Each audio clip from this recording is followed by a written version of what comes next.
पाकिस्तान क्या बोल रहा है ना, 18 मिनट में इजराइल को खत्म कर देंगे। तो काहे दिक्कत है, खत्म कर दो खत्म। इधर से नेवी से मार रहा था, इधर आर्मी से मार रहा था, और ऊपर में एयरफोर्स से मार रहा था। अभी भी हम कहते हैं जिसको इजराइल से लड़ना है 57 अपनी आर्मी बनाओ, जैसे नाटो बनाए हैं, सबनी को मार देगा इजराइल, किसी को नहीं छोड़ेगा। दिक्कत बस यही है कि इजराइल यदि ज्यादा टॉर्चर करना चालू करेगा फिर पूरी दुनिया को दिक्कत हो, क्योंकि अगर एक बार केमिकल हथियार बना लिया।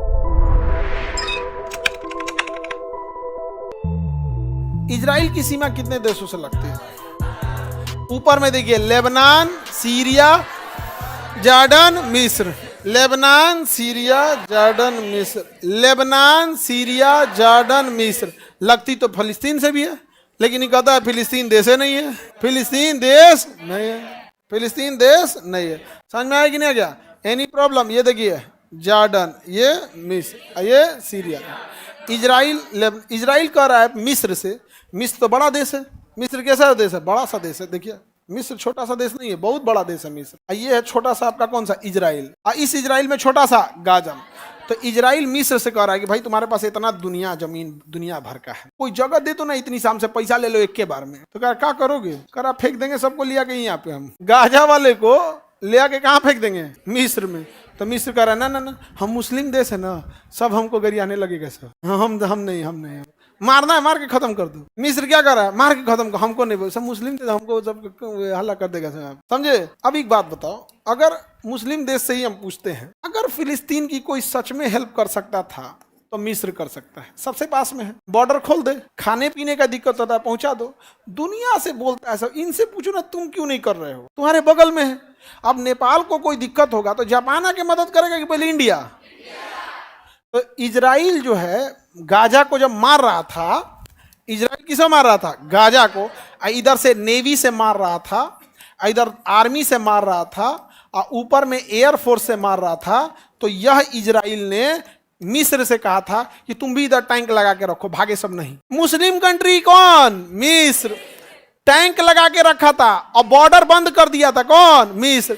अब पूरे सेना को कहा था शूट एट साइड, कोई इधर आएगा तो मार देना। जो इधर गया था उसको मार रहा था सब गोली, पहले हवाई फायरिंग मार रहा था सब, यहाँ पे बंद कर दिया ना, यहाँ से कुछ नहीं। आप समझ में आ गया कि नहीं आ गया? कोई दिक्कत? कहेगा सर हम लोग से इसकी मदद के। भारत तो अभी भी कहता है कि दो ही राष्ट्र होना चाहिए, जबकि हमें फिलिस्तीन से कुछ नहीं मिलने वाला है। और कुछ लोग जो फिलिस्तीन का समर्थन करते हैं वो केवल धर्म के कारण करते हैं और बोलते हैं कि इंसानियत के नाते। यही खराब लगता है। खुल के बोलो भैया, इंसानियत यूक्रेन में नहीं दिख रही है। पहलगाम में हमला हुआ, 28 लोग मर गए, इंसानियत नहीं दिखी?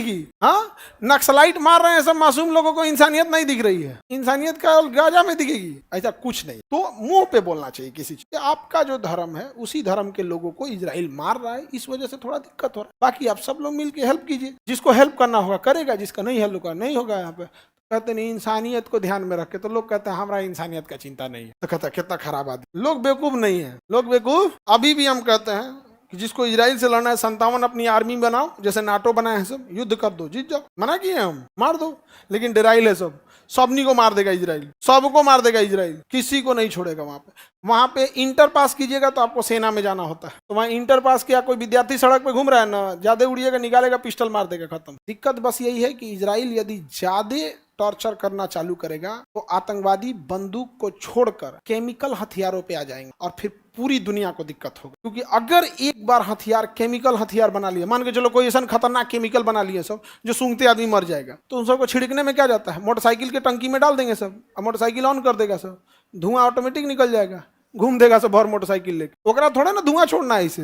अब कौन ची पता चला कौन मोटरसाइकिल में कौन ची भर ले है? तो बस यही है कि ज्यादा अगर अत्याचार करेगा तो आतंकवादी हथियार छोड़ के किस पे आ जाएंगे? केमिकल। और फिर केमिकल को पकड़ना बड़ी मुश्किल हो जाएगा, बहुत। फिर वो लड़ाई इजराइल और फिलिस्तीन से पार करते हुए कब वो सीरिया और ईरान पार करते पाकिस्तान आएगी और कब वहां से इंडिया आ जाएगा, कोई नहीं जान रहा है। और इंडिया जैसे बड़े आबादी वाले देश में तो और तबाही हो जाएगी। तो इसलिए जरूरी है इस चीज को रोकना है। तो हम लोग को सोच समझ के आगे के लिए सोचना है, पास का फायदा नहीं बल्कि दूर का घाटा सोच के रखना। समझ में आ गया? समझे ही लोग? 57 देश इजराइल को हरा देंगे, उधर से अमेरिका चलाएगा। 57 को तो एशिया में नहीं है, एशिया के 57 तो अफ्रीका में 57, यूरोप में कुछ है सब। पूरी दुनिया में कितने 57 मुस्लिम कंट्री है? 57। पूरी दुनिया में 57। आपको जान के ताज्जुब होगा, फिर हंसी भी आएगी और फिर लोग कहेंगे कि हम मतलब बुराई करते नहीं। भाई हम बुराई नहीं करते, आपको बुरा लग जाता तो हम क्या करें, आपको खुश रखने के लिए मुजरा नहीं कर सकते हैं। सारे मुस्लिम कंट्री में सबसे शक्तिशाली पाकिस्तान है। अब बोलो, हम बोले थे ना तुमको कि तुमको हंसी भी आएगी। अब आ रहा है हंसी। अब बताओ हम क्यों किसी की बुराई करेंगे, हम बस इसलिए बोलते हैं ताकि इसके बाद भी बुरा लगे तो पढ़ाई पर ध्यान दें, आने वाले 50 साल बाद इनका करियर सुधरेगा। समझ में आएगी नहीं आ गया? अभी भी, लेकिन अभियो नहीं, अभियो गुस्सी आ जाते हैं। आप बताओ, लाइव वाला भी हंस रहा है, सो पियर पियर सीआर बना के हंसता है, पियर का सीआर बने हंस रहा है सर। अब बाकी 57 का क्या हाल होगा? बात तो बराबर है, जब सबसे शक्तिशाली का हाल ही है। आगे बढ़ जाए तो 57 मुस्लिम कंट्री में सबसे शक्तिशाली पाकिस्तान। किस लिए परेशान है? आटा खरीदने के लिए। तो बताइए क्या लड़ेगा सब 57? और 57 पाकिस्तान क्या बोल रहा है ना, 18 मिनट में इजराइल को खत्म कर देंगे। तो क्या है दिक्कत है, खत्म कर दो खत्म। नहीं खत्म कर रहा है तो ये सब फेंकने में भी बहुत आगे है।